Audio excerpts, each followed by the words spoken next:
Hello, peace be upon you, everyone, whoever is watching this video. I'm going to talk about my day 33 of $5,000 plus per month challenge. But before I jump into that, I want to give a huge shout out to Steve and his community.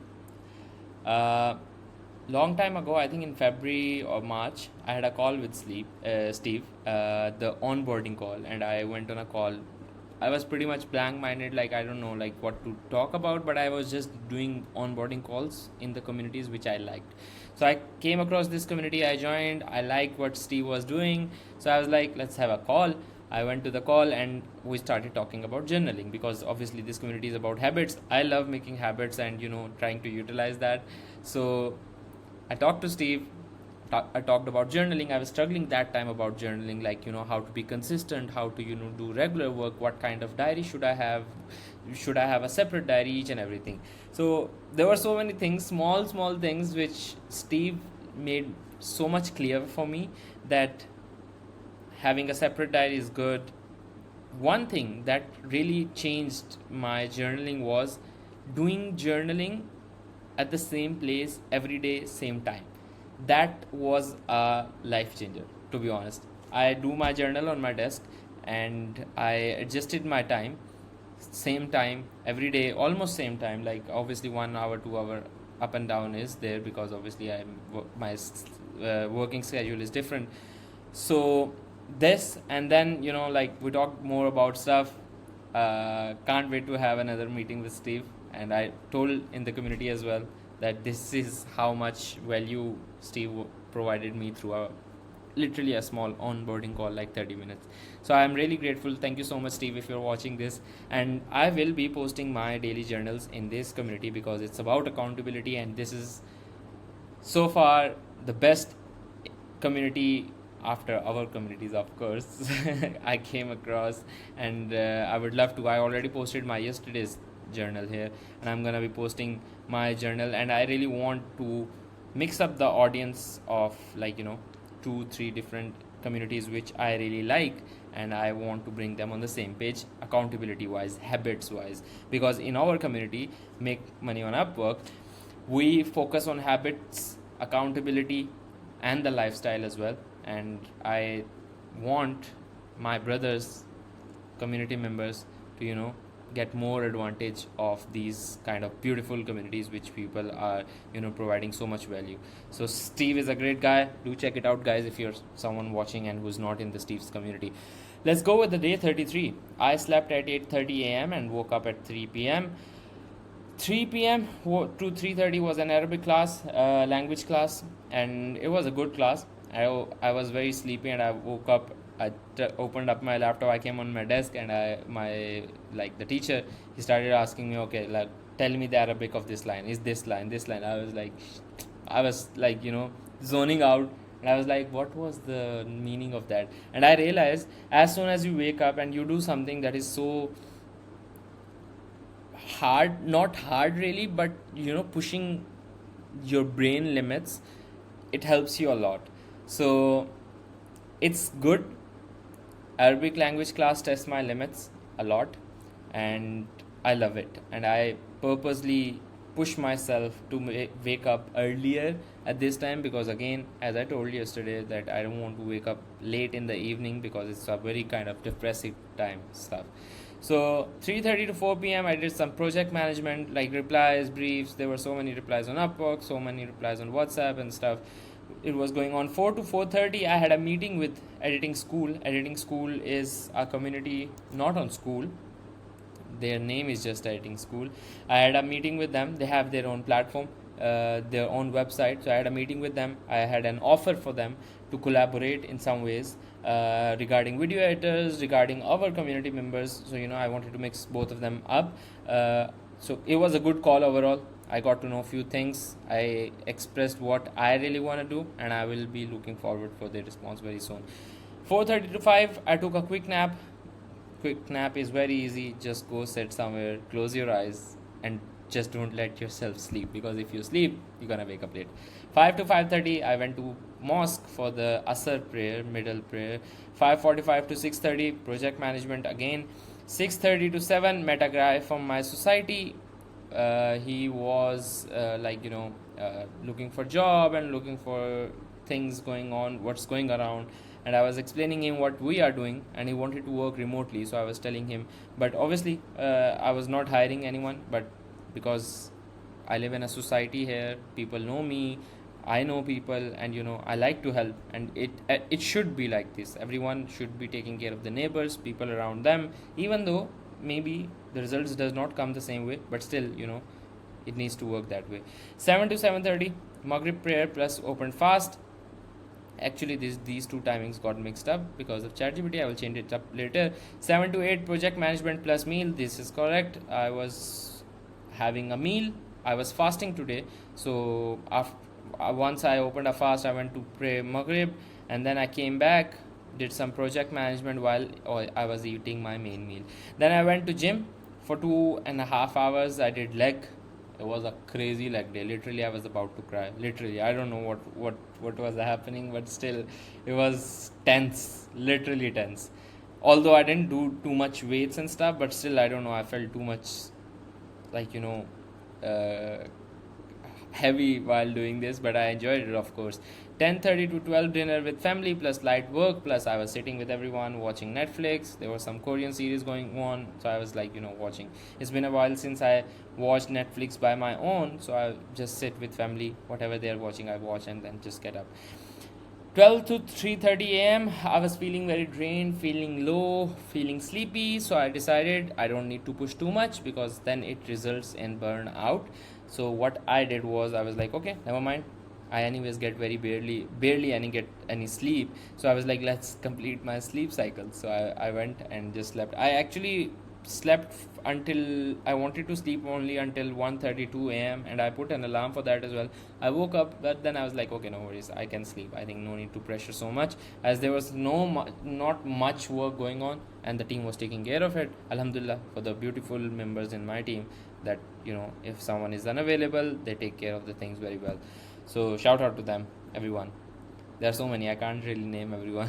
3:30 to 4 tahajjud prayer. Tahajjud is a very important prayer, the night prayer.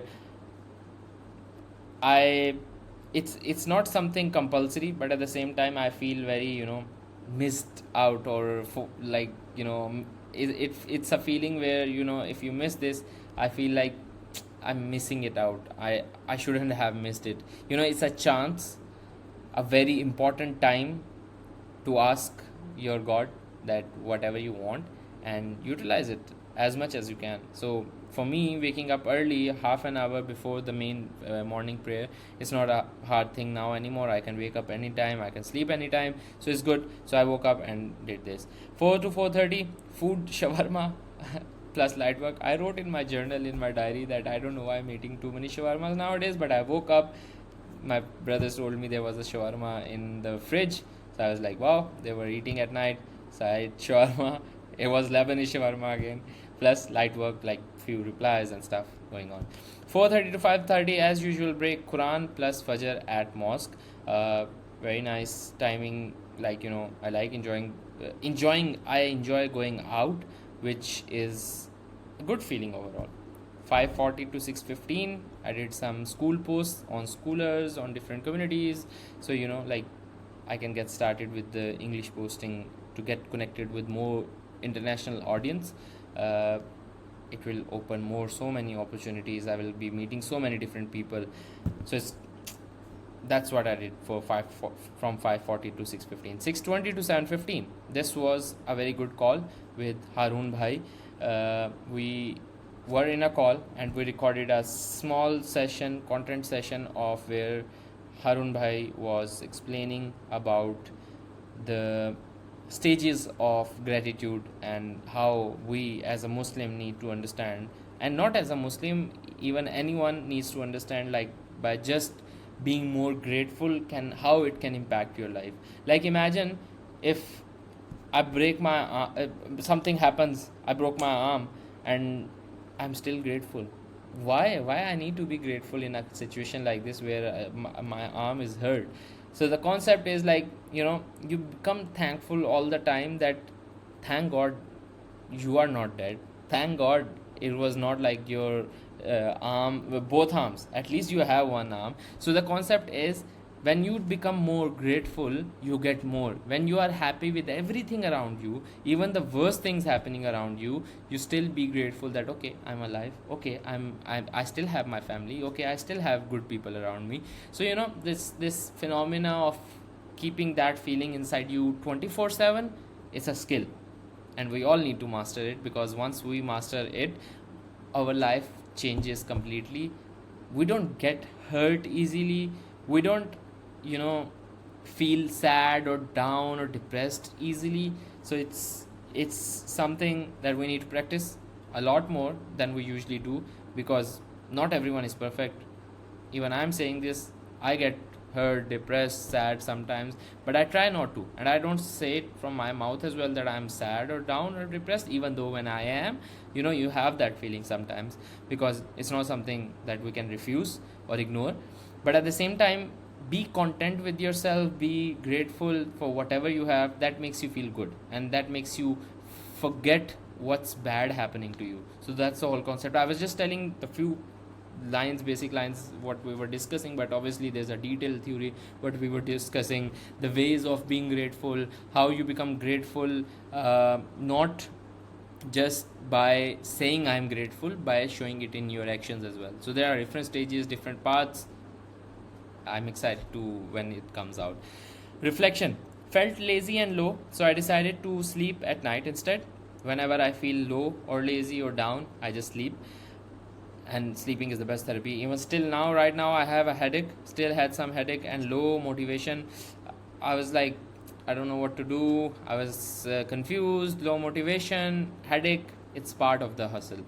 I think because of the sleepless nights, because of the work going on consistent basis, it can happen. And I think it's not something that's gonna make me down for the tomorrow, for the next day. So I need to be more smarter with those kind of times, and I need to utilize the best strategies to get out of it. And I have been doing that for a while, and I can easily get out. Sometimes I'm down, sometimes I'm like very hurt, or whatever the situation is going on.